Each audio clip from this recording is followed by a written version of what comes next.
So what is your spiritual background? Let's see, I grew up in the Midwest as a fairly conservative Protestant Christian, Presbyterian Christian. Went to a high school, a boarding school on the East Coast, and to college on the East Coast.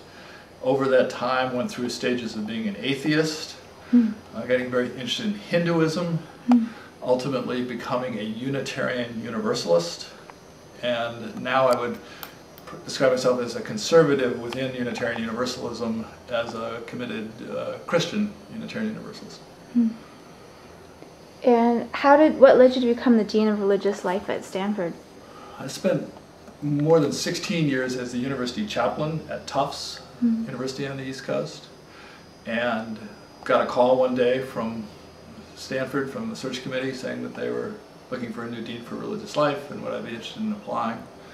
And it's a long story, but anyway, here I am. So how has that kind of gone hand in hand with your spiritual development?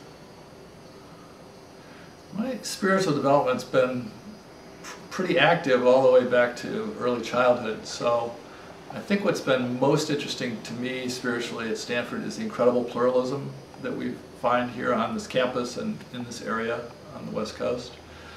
The number of different traditions, their willingness to interact with each other, talk to each other, engage in dialogue has been really fascinating for me.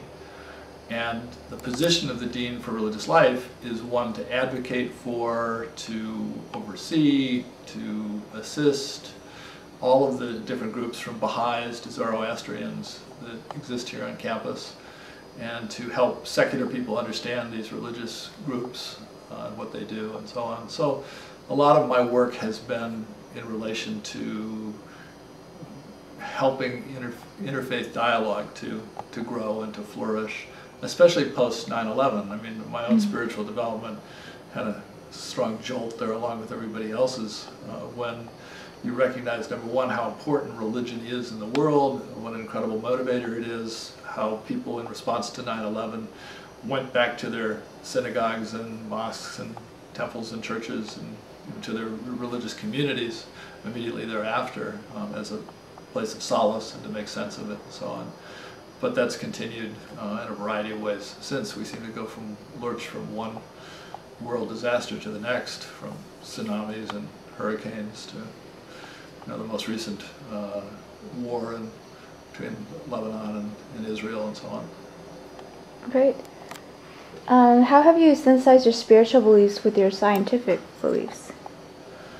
Pretty much since I went to high school, I've seen spirituality and science as completely interconnected.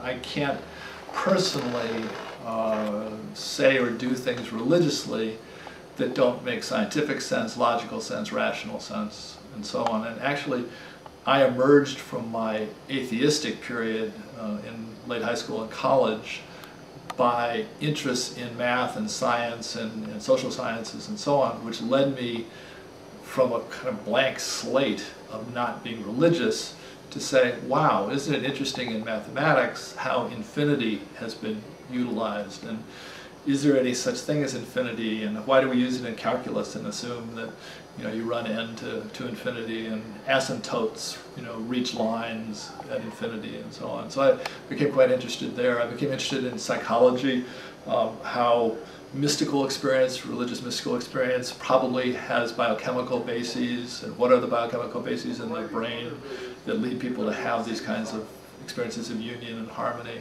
and so on. In anthropology, I became very interested in myth and symbol and its role across the world, how people have certain archetypal understandings of water or fire or solstices and so on, and got quite a strong anthropological interest in the role of religion in life.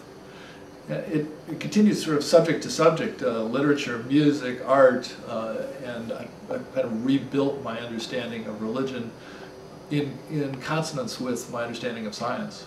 So that hasn't really been an issue. It's sort of been an issue the other way around. How can people be non-scientifically aware, literate, connected, and be religiously engaged?